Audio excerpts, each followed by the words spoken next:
به نام خدا. سلام به همه کد مدیایی‌ها. امیدوارم که اوضاع احوالتون خوب باشه، روبرا باشین. اومدیم به جلسه سوم. ببخشید هفته پیش سر یه سری مسائلی نتونستم ویدیو رو ضبط بکنم و تا الان عقب افتاد. این جلسه یه مقدار بیشتر در مورد متغیرها و روش‌های ورودی گرفتنشون با هم دیگه صحبت می‌کنیم. فقط قبل از شروع اینم بگم که تا اینجا اومدید لایک و ساب و کامنت و این حرفا یادتون نره، چون حمایتتون به هر حال قوت قلبه. دمتون گرم. بریم شروع کنیم. خب من پروژه رو باز کردم رو همون صفحه‌ای که قبلا اومده بودیم. فقط کدشو حالا پاک می‌کنیم که دوباره کد بزنیم. روال باز کردن پروژه و این مسائل هم که حالا تو جلسه قبلی با هم دیگه باز کرده بودیم اوکی بود، مشکل نداشت. به خاطر همین دیگه، به خاطر اینکه وقتتون صرف نشه، از این به بعد این قسمت رو اسکیپ می‌کنیم و بریم سراغ چیزایی که با هم دیگه جلسه پیش یاد گرفته بودیم. ببینید ما در مورد متغیرها صحبت کرده بودیم. متغیر چی بود؟ تقریبا یک جعبه، یک ظرفی که ما میتونیم توش اطلاعات رو نگه داریم. اطلاعات اهم از چه اطلاعاتی؟ هر اطلاعاتی، یعنی شما از اسم و نمیدونم سن و عدد و کاراکتر و مثلا حرف و حروف و هر متغیر که شما حس بکنید. حتی میشه متغیرهایی که مثلا یه دونه نیستن، یه دونه اسم نیست، چند تا اسمه یا چند تا حرفه یا چند تا عدده یا این داستانا هم نگه داشت. حتی مثلا میشه تو متغیر عکس و فیلم و تمام اینها رو هم آورد. یعنی میخوام بگم که این جعبه، این که چی توش باشه محدودیت نداره. هر چیز رو میتونیم تو این جعبه بذاریم و مهم اینه که یاد بگیریم که چجوری میتونیم از این جعبه ها استفاده بکنیم تا برنامه‌نویسیمون رو راحت‌تر و دقیق‌تر بکنیم. ما با هم دیگه چند تا مدل متغیر رو داشتیم. خب ببینید مثلا میتونستیم عدد داشته باشیم و میتونستیم عدد، اسم متغیر رو عوض میکنیم، عدد اعشاری داشته باشیم، میتونستیم عدد مثلا مختلف داشته باشیم برای اونایی که، و میتونستیم متغیر استرینگ هم داشته باشیم که حالا باید بیشتر در موردش توضیح بدم، چون استرینگ خیلی گسترده است. اینکه چه جوریه و چه جوری باش کار میکنیم خیلی هم کاربردیه، هم واقعا باید در موردش صحبت بکنیم. گفتیم حالا بین یه دونه کوتیشن یا دابل کوتیشن اینا رو میذاریم. تو کیبوردتون احتمالاً کنار اینتره. این اگر حالا خواستید با چیزای دیگه قاطیش نکنید. اینجا مثلا میایم اسم رو می‌نویسیم اصغر. یه متغیر دیگه هم که داشتیم چی بود؟ بولین بود یا درست نادرست منطقی، که میومدیم مثلا میگفتیم آقا ایز ادمین هست یا نه و اینو ترو یا فالس میدادیم. اینم من یادم رفت بگم، الان تاکید میکنم روش که ببینید ترو یا فالس یه سری چیزایی از پیش تعریف شده توی پایتونه و دقیقاً باید مثل من بنویسید با تی بزرگ و بقیهش کوچیک. اگر بنویسید ترو به شما ایراد میگیره و میگه که این من نمیشناسمش، درست نیستش و این حرفا، یا اگه بنویسین فالس ایراد میگیره و اینجا میتونید بزنید فالس. حالا این نکته ای هستش در مورد این حالا بیشتر توضیح میدم، جلوتر کاربردش هم بهتون نشون میدم. ولی اصولا وقتی که شما برنامه‌نویسی میکنید تو هر زبان برنامه‌نویسی، اگر حالا توی مثلا وی اس کد دارید کد میزنید و اکستنشن های مورد نیازش رو ریخته باشید، یه چیزی داره تحت عنوان اتو کامپلیتیشن یا یه همچین چیزی، یکم تلفظش ممکنه درست نکنم، یا یه چیزی که به شما میاد کنار دست شما، به شما پیشنهاد دهی میکنه، یعنی ساجستشن میده به شما که میخوای منظورت اینه. یعنی مثلا شما دارید مینویسید فالس اف و ای رو مینویسید، بعد خب این حدس میزنه که احتمالاً ممکنه شما منظورتون فالس باشه، میخواید فالس رو بنویسید. به شما پیشنهاد میده نه کنید روی صفحه رو گفته فالس میخوای، فلوت پوینتر ارور میخوای، فاینالی میخوای، فلوت میخوای. حالا نمیخوام درگیر این که اینا چی هم بشیم، ولی ما میخوایم فالس رو بزنیم. دیگه لازم نیستش که ما کامل فالس رو بنویسیم. وقتی که این اولی که ما می‌خواستیم باشه رو آورد، میتونیم تبو بزنیم خودش واسمون کامل بکنه. اینو امتحان بکنید، خیلی جذابه و سرعتتون هم تو کد زدن بیشتر میکنه. مثلا من میخوام ترو بزنم، تیو که میزنم میگه ترو منظورت، میگم آره. حالا مثلا اگر من میخوام بزنم مثلا پیشنهاد اول نمیاره، مثلا من نیمو میخوام بزنم ولی انو که میزنم حالا این اول میاره، ولی مثلا میخواستم نکست بزنم یا میخوام نان بزنم، میتونم با بالا پایین بیام و انتخاب بکنم و مثلا بگم که نیم. ولی پیشنهاد میکنم که مثلا شما معمولا وقتی که مثلا نیم رو مثلا انویشو میزنید، معمولا همون اول میاره و میتونید تبو بزنید و کاملش بکنه. این میتونه به سرعتتون کمک بکنه و دقتتون هم بیشتر میکنه دیگه. شما مثلا اشتباه توی نوشتن اسم متغیرها ندارید. مثلا شما فرض کنید یه وقت مثلا اشتباهی نیمو مثلا جای ای و ام اشتباه بنویسید، به شما ارور میده توی برنامه. ولی اینجوری میتونید سریعتر کد بزنید، مخصوصا وقتی که پیشتر میریم این اثر خودش رو نشون میده. حالا این مقدار زیاد توضیح دادم، ولی دفعه بعد یه اشاره ریز بهش میکنم که آقا من اینجا دارم تبو میزنم و میاره واسمون. این میتونید استفاده بکنید، ولی حالا اونقدر مهم نیست، ولی میتونه کمک بکنه. حالا مثلا این ایز ادمینش رو تو میکنیم و این میشه داستانی که ما سر متغیرها داشتیم. متغیرها خیلی متنوع‌تر از این حرفان، یعنی ما میتونیم یه تعدادی از مثلا استرینگ ها یا یه تعدادی از عددها هم نگه داریم که گفتم، ولی جلوتر بهش میرسیم و حالا بهش میپردازیم و این حرفا که الان گیج کننده نباشه، الان در سطح ساده تری پیش میریم. خب حالا که به اینجا رسیدیم، من میخوام یه توضیح اجمالی و ابتدایی در مورد رشته ها یا استرینگ ها بدم. حالا من اسمای فارسیشو و انگلیسیشو با هم میگم که از نظر تلفظ و این حرفا مثلا بتونید فارسیش هم بگید، ولی اصولا برنامه‌نویسا بیشتر از انگلیسیش استفاده میکنن. یعنی انگلیسیش حتما باید به گوشتون خورده باشه و باید انگلیسیش خوب گرفته باشید. خب استرینگ میگن، رشته نمیگن. اگر تو کتابای مثلا خوندید رشته، منظورشون همون استرینگه. ببینید در مورد استرینگ من باید به شما یه توضیح بدم. استرینگ تعریفش چیه؟ اول باید قبل از اینکه بخوایم به استرینگ برسیم، باید به کاراکتر بپردازیم. اینکه کاراکتر چیه؟ کاراکتر چیه؟ حرف. مثل حروف الفبایی که ما داریم، یا حالا توی معمولا برنامه‌نویسی حروف الفبای انگلیسی A B C D E F G، یا هر چیزی که شما روی کیبوردتون می‌بینین یه کاراکتره.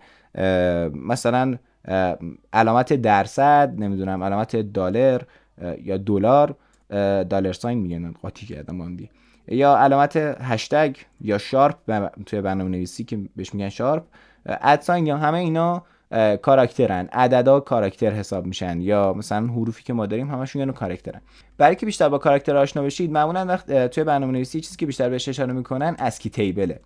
اسکی تیبل چیه؟ ببینید من یه توضیح میدم، حالا یه مقدار خیلی مبانیه، یعنی یه مقدار خیلی بحث پایه‌ایه. اگر نفهمیدیدم حالا مثلا نگه دارید طلبتون باشه، بعدن خیلی دقیق‌تر توضیحش میدم، ولی اجالتا این رو داشته باشید. ببینید کامپیوتر فقط 0 و 1 و عدد میفهمه. 0 و 1 یعنی اعداد بر مبنای 2 که حالا تو ریاضیتون خوندید اینا رو، یا حالا میتونید بخونید، خیلی کاری نداره. ولی بیسش اینه که کامپیوتر فقط با اعداد طرفه. این که حالا مثلا این الان A، این B، این C، این D، اینا همش تعاریف ماست. یعنی خب ما به خاطر اینکه راحت‌تر بخونیم از حروف استفاده میکنیم، انسان‌ها کلا مثلا از این سری کلمات و اینا استفاده میکنن، ولی کامپیوتر این چیزا حالیش نیست، اصولا فقط عدد میفهمه. حالا ببینید برای اینکه ما بتونیم با کامپیوتر کار بکنیم، نیازه که از به هر حال حروف استفاده بکنیم دیگه. مثلا من اینجا میزنم A، اونجا میزنم B، میخوام اسممو وارد کنم، نمیتونم فقط با عدد کار بکنم. ما یه جدولی داریم تحت عنوان اسکی تیبل که الان مخفف امریکن استاندارد کد فور اینفورمیشن، نمیدونم تمام این چیزا، حالا خیلی مهم نیستش که مخفف چیه، ولی یه جدول استانداردیه که چی رو نشون میده؟ نگاشت هر عدد به یه حرف. این یعنی چی؟ یعنی اینکه اینجا میاد برای هر کدوم از حروفی که ما داریم یه عدد نسبت میده بین 0 تا 127، در اصل 128 تا عدد یا 2 به توان 7 تا عدد. که اینا چی هن؟ مثلا میگه من اگر حالا از این کنارش نگاه کنید، شما باید دسیمالش رو نگاه بکنید که میشه بر مبنای دهی که ما خودمون میگیم. مثلا میگه اگر تو 60 رو زدی، مثلا من علامت کوچیکتر بزرگتره به سمت مثلا راست رو میارم، 61 رو زدی مساوی رو بهت نشون میدم، یا اگر مثلا 65 رو زدی ای بزرگ رو بهت نشون میدم، اگر 97 رو زدی ای کوچیک رو بهت نشون میدم. و ای بزرگ و کوچیک، اعداد و تمام اینا هر کدومشون یه عدد دارن که کامپیوتر اینا رو با این میشناسه. یعنی وقتی شما میزنید A، این 65 رو در نظر میگیره پیش خودش، ولی هر وقت هم که میخواد به شما نشون بده همون A رو نشون میده. در اصل اون عددیه که به هر کاراکتر نسبت داده میشه. حالا این کلا یه اطلاعات عمومی در مورد جدول اسکی داشته باشید. اینم مثلا دقت کنید که 1 2 3 4 5 مثلا 0 عددش 48، یعنی در اصل عددی که به 0 نسبت داده میشه به کاراکتر 0 یا به حرف 0 فرق کنه بالا با اون عددی که ما داریم. اینو بیشتر در موردش توضیح میدیم، ولی یه حالا توضیحات کلی از جدول اسکی رو بدونید که داستانش اینه. اگر بیشتر سوال داشتید تو کامنت ها بپرسید که من بدونم حالا کجاشو مثلا خوب نگفتم که بیشتر بتونم بهتر توضیح بدم. ولی اجالتا همینه دیگه، یه سری عددن که تبدیل میشن به حرف، یعنی کامپیوتر ما اینا رو بهش حرف میگیم، ولی اون عدد در نظر میگیره و سیوشون میکنه. خب ببینید یه دونه کاراکتر رو کامپیوتر اینجوری هندلش میکنه و اینجوری مدیریتش میکنه دیگه، میاد با عددش نگرش میداره. ولی ما معمولا با یه دونه کاراکتر کار نداریم. مثلا وقتی که ما داریم مینویسیم اسممون رو اصغر، این یه دونه کاراکتر نیست، اولی یه ترتیبی از کاراکتر هست، یه رشته ای از کاراکتر هست، یعنی یه زنجیره ای از کاراکترها که به هم دیگه متصل شدن. اصغر چیه؟ A S Q A R که کنار هم دیگه قرار گرفتن. خب حالا مثلا میتونه باشه مثلا اصغر جوادی. خب این ترکیب اینه، یه سری از رشته‌هایی مثل A و S و Q A و R و بینش یه دونه اسپیس که اسپیس هم خودش یه کاراکتره، یه عدد داره. اگه تو جدول اسکی نگاه بکنیم اسپیس اینجا عددش 32. خب یعنی خود اسپیس هم یه عدد داره، اینم در نظر داشته باشین. و مثلا جوادی دیگه J و A و V و اینا رو به همدیگه متصل میکنه. اینا یه سری کاراکترن که به همدیگه متصل میشن، در اصل یه رشته ای از کاراکترها. اینو باید دقیق بدونیم و حواسمون باشه. خب ببینید من میخوام یه مثال دیگه واسهتون بزنم. فرض کنید ما یه ایج داریم، ایج رو مینویسیم مثلا 14. خب و یه ایج دیگه رو که میخوایم بنویسیم مینویسیمش مثلا 14. خب میخوام این دوتا رو با هم دیگه مقایسه بکنیم. حالا من اینا رو بعداً بیارم کم پایین‌تر که حالا بقیه متغیرایی که داریم حواستون رو پرت نکنه. یه ایج داریم 14 که نوشتیمش عدد 14، یه ایج داریم که نوشتیمش رشته 14. رشته 14 یعنی چی؟ یعنی حرف 1 یا کاراکتر 1 کنار کاراکتر 4. این خیلی تفاوت میکنه با عدد 14. خب این دوتا با هم دیگه متفاوتن. اینو در نظرتون داشته باشین. جلوتر بیشتر باهاش صحبت میکنیم که چرا این تفاوت اینا برای ما مهمه و میخوایم اینا رو از هم دیگه متفاوت در نظر بگیریم. این توضیحی که در مورد استرینگ داشتیم، یه رشته ای از کاراکترها که ما خیلی باهاش کار میکنیم. تقریبا هر چیزی که ما داریم، مثلا پیامایی که میفرستیم، پیامایی که میگیریم، چیزایی که نشون میدیم، معمولا یه رشته ای از کاراکترها و خیلی پر استفاده است، مثل اعداد و چیزای دیگه‌ای که داریم. خب این از این. مرحله بعدی کارمون اینه که می‌خوایم از کاربر ورودی بگیریم. ورودی گرفتن چیه؟ این که ما می‌خوایم یه سوالی رو از کاربر بپرسیم، مثلا اون واسمون وارد بکنه و ما به نسبت اون بهش یه کار خاصی انجام بدیم. مثال میزنم، الان می‌خوایم چیکار انجام بدیم؟ می‌خوایم اسم کاربر رو ازش بپرسیم و هر چی که گفت بگیم سلام. مثلا اگه گفت من اصغرم بگیم سلام اصغر، اگه گفت اکبرم بگیم سلام اکبر. یا تمام این مسائل بتونیم به اصطلاح برنامه‌نویسی داینامیک یا پویا به اصطلاح مثلا فارسی اگه بخوایم بگیم به صورت پویا بهش جواب بدیم و ثابت نباشه. مثلا فقط نگیم هلو ورد. خب هلو ورد یه چیزی که به همه میگیم، هر کسی اومد همین رو بهش میگیم، ولی میتونیم اینجا متفاوت در نظرش بگیریم. میایم چی مینویسیم؟ برای ورودی گرفتن از کاربر ما از یه تابع آماده استفاده میکنیم تحت عنوان اینپوت، که حالا میبینید من این آی و ان و پی رو میزنم خودش میاره، من تب رو میزنم کامل میکنه و باید از این استفاده بکنیم. بین پرانتز چیزی که میخوایم به کاربر نشون بده قبل از اینکه ورودی رو بگیره مینویسیم. مثلا میگیم های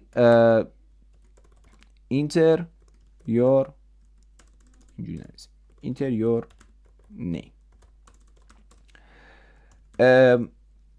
اینو که حالا برنامه رو که ران میکنیم این متن رو، این استرینگ رو نشون میده و ورودی رو میگیره. این فقط دقت داشته باشین که من اینپوتو که مینویسم به عنوان یک تابع باید پرانتز رو باز بکنم و ببندم، بین پرانتز باز و بسته بهش یه ورودی بدم. ورودی هم یه رشته میدم، یعنی دقیقاً همونجوری که من نوشتم اگر خواستید بنویسید. حالا وقتی که به تابع بنویسیم بیشتر برسیم در موردش بیشتر توضیح میدیم. فعلا تا الان دو تا تابع پرینت و اینپوت رو با هم دیگه چک کردیم، یکی که به کاربر یه چیزی نشون میده، یکی که از کاربر یه چیزی رو میگیره.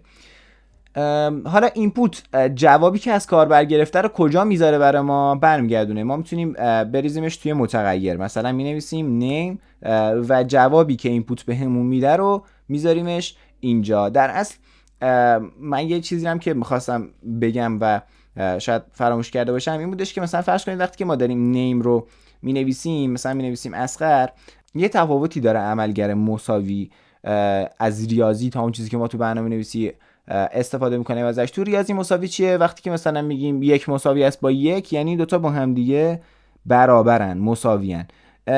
و حالا یا اینو داریم درست میگیم یا غلط میگیم. مثلا وقتی میگیم 1 مساوی است با 0 داریم حرف غلطی میزنیم، گزاره نادرستی میگیم، یا وقتی میگیم 1 مساوی است با 1 داریم حرف درستی میزنیم.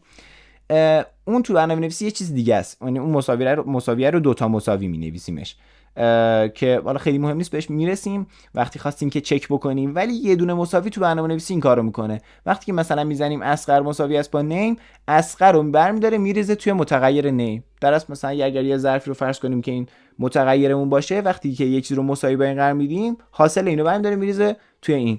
الان اصغر چیه؟ اصغر رو برمی‌داره میریزه توی نیم.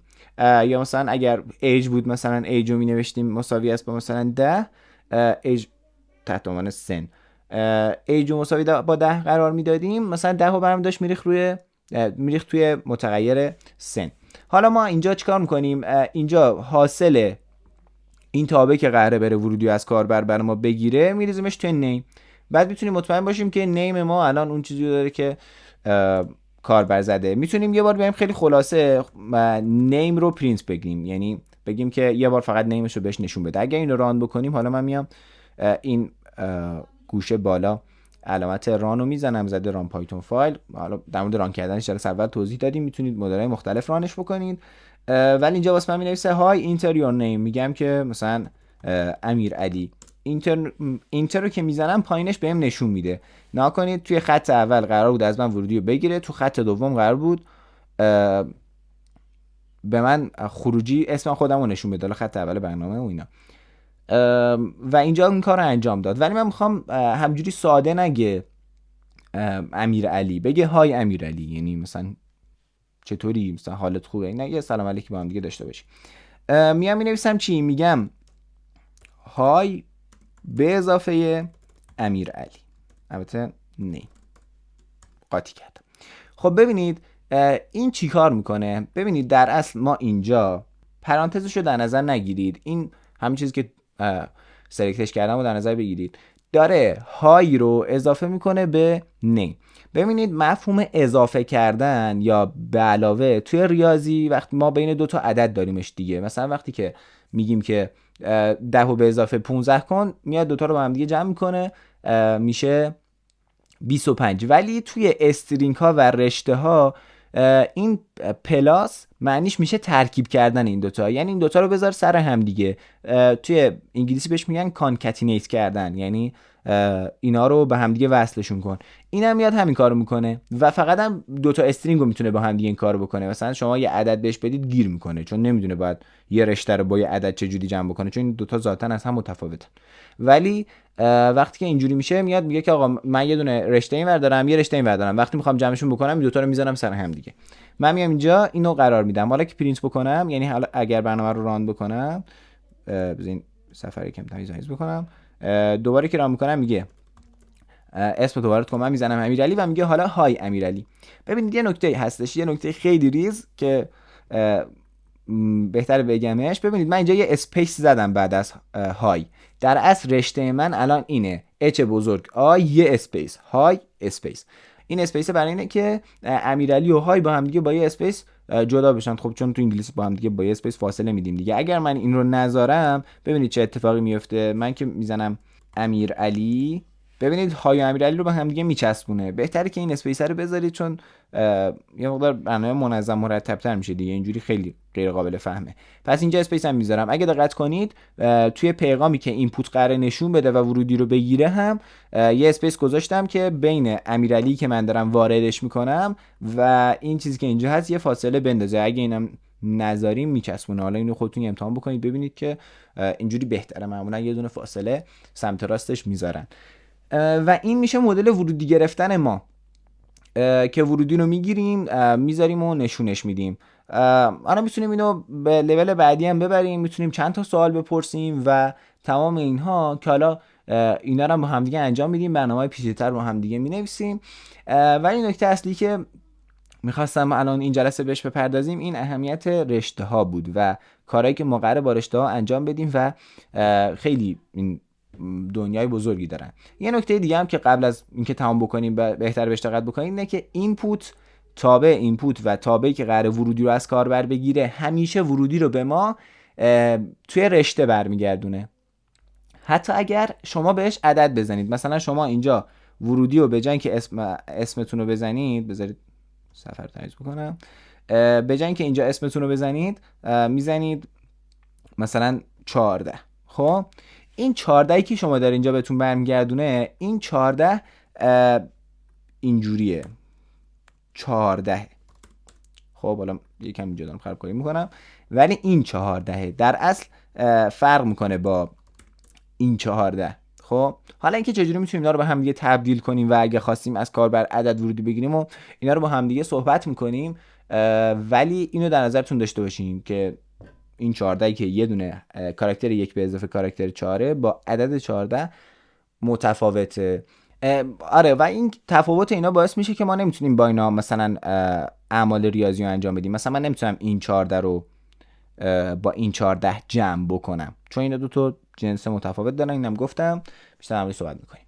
حالا در مورد اینا که صحبت کردیم، یه امتحانم بکنیم با هم دیگه چند تا ورودی بگیریم. مثلا من میخوام فرست نیم و لاست نیم رو از هم جدا بگیرم، یعنی نام و نام خانوادگی رو از هم دیگه جدا بکنم. اینجا میگم اینتر یور فرست نیم و اینو توی متغیر فرست نیم میریزم، با آندرلاین فاصله میدم و اینجا می نویسم last name.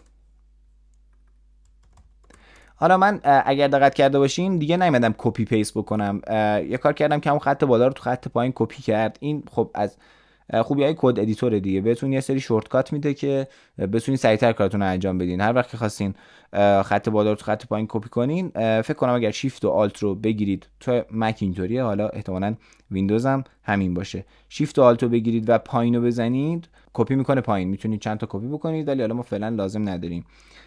اینجا میایید فرست نیم و لاست نیم رو میگیرید. حالا تو دومیه لازم نیست سلام علیک باش بکنیم، یه بار سلام علیک کردیم های رو و بهش نشون میدیم، میگیم که پرینت کن و اینجا من میگم مثلا هلو، بعد یه اسپیس میذارم، میگم این هلو رو کنار فرست نیمش بذار، بعد کنار لاست نیمش بذار و اینو میذاریم. حالا امتحانش میکنیم چون میخوام دو تا ورودی گرفتنم با هم دیگه چک کنیم که تو تمریناتون به دردتون میخوره. فرست نیم رو میذارم، مثلا میگم که امیرعلی و لاست نیم رو مینویسم مثلا دستوری و بهتون نشون میده. یه نکته ای داره، اینکه هلو یه اسپیس گذاشته، امیرعلی رو نوشته ولی امیرعلی دستوری رو با هم دیگه چسبونده. خب این اتفاق خوبی نیست دیگه، یکم زشت کرده این قضیه رو. برای اینکه این اتفاق نیفته میام اینجا یه دونه اسپیس میذارم، یعنی یه دونه استرینگ که فقط توش یه دونه کاراکتر اسپیس اضافه میکنم. چه اتفاقی میفته؟ این میاد اول یه دونه رشته داریم که هلو به اضافه یه دونه اسپیسه، بعدش گفتم اینو بیا با رشته‌ای که اسم من ورودی گرفته شده و از کاربر گرفتیمش بذارش کنار هم دیگه، میاد میذاره کنار هم دیگه. بعدش گفتم حالا این دوتا رو که گذاشتی کنار هم دیگه، یه دونه اسپیس دیگه بیا بذار کنار اینا، میاد میذاره. و بعد گفتم لاست نیمو بیا بچسبون آخر تمام اینا و اول تمام اینها رو حساب میکنه، خب که میشه داخل این پرانتز. بعد داخل پرانتز رو پینیت میبره به کاربر دوباره نشون میده، درس میاره تو ترمینال به ما نشون میده. حالا یه بار دیگه با هم دیگه تستش میکنیم که ببینیم این اسپیس رو درست کردیم، اوضاع بهتر شد یا نه و خیم‌تر شد. اینو میزنیم و داره درست کار میکنه. اینا رو در نظر داشته باشین، حواستون به چیزای ریزی مثل اسپیس و این چیزا باشه، حواستون کلا باشه. حالا سوتی موتی ندین، اگر سوتی دادین بیاین نگاه بکنین ببینین کجای این حدود دقیقاً نزدید یا تمام اینا. حالا من سعی میکنم مدل‌های مختلف ارور خوردنم با هم دیگه ببینیم، یعنی اگر یه اروری خوردید بتونید برید ببینید علتش چی بوده و مشکل از کجا بوده و تمام اینها. ولی اجالتا فکر کنم برای این جلسه کافی باشه. خب همینا مباحث این جلسه هم به پایان رسید. من یه سری توضیحات کوتاه آخر جلسه در مورد کوئرا بگم که تمرین اولتون که همون هفته اول گذاشته شده بود و هلو ورد بود، بعد میرفتید میذاشتید. اگر تا الان چک نکردید حتما از توی کانال چک بکنید و تمرین اولتون رو آپلود بکنید. خوبه یه امتحان بکنید و فضا دستتون بیاد. تمرین دوم هم حالا قرار بود هفته قبل بیاد ولی متاسفانه به خاطر شرایطی که وجود داشت نشد و ان شاءالله این هفته تمرین دومتون هم گذاشته میشه که با توجه به تمام مباحثی که با هم دیگه کار کردیم میتونید اون رو هم انجام بدید و همینا دیگه. و همین دیگه، جلسمون تموم شد. دوستتون دارم شدید، به مدت مدید. مراقبت کنید. خداحافظتون بشه.